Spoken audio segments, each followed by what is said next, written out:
Дараагийн мэдээг танилцуулъя.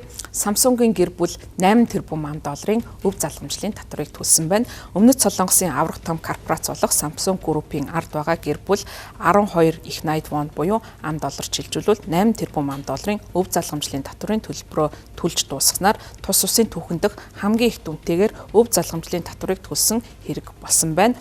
Samsung Group-ийн тууцын дарга Lee Ji-young болон түүний ээж Hong Ra-hee эгч дүүс болох Lee Bo-jin, Lee Soo-hyun зэрэг гэр бүлийн бусад гишүүд сүүлийн 5 жилийн хугацаанд уг мөнгийг 6 хувааж төлсөн байна.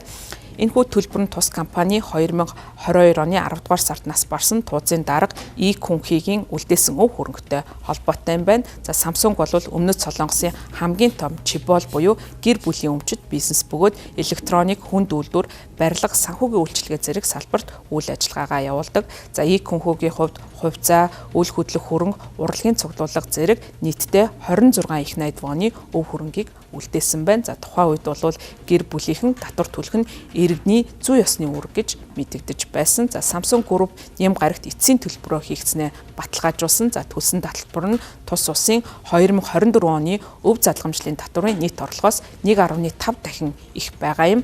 Өмнөд Солонгосын хувьд өв залгамжлын татварын хувь хэмжээ өндөр тооцогддог орнуудын тоонд ордог. За энэ хэмжээ нь 50 орчим хувь байдаг нь дэлхийд өндөр тооцогддог ийм татварыг авдаг улс болгож байгаа юм.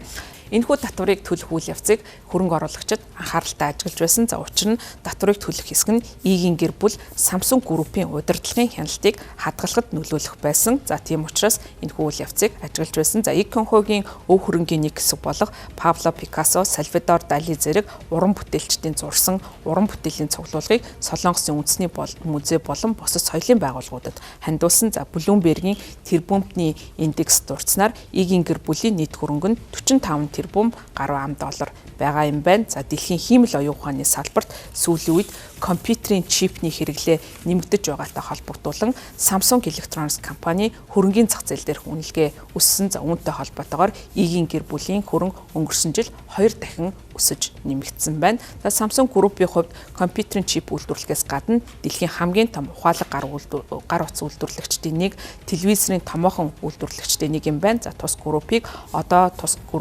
удирдах байгаа Lee Ji-young-ны өвөг эцэг Lee Byung-chul 1938 онд үндэслэн байгуулсан ийм томоохон компани юм байна.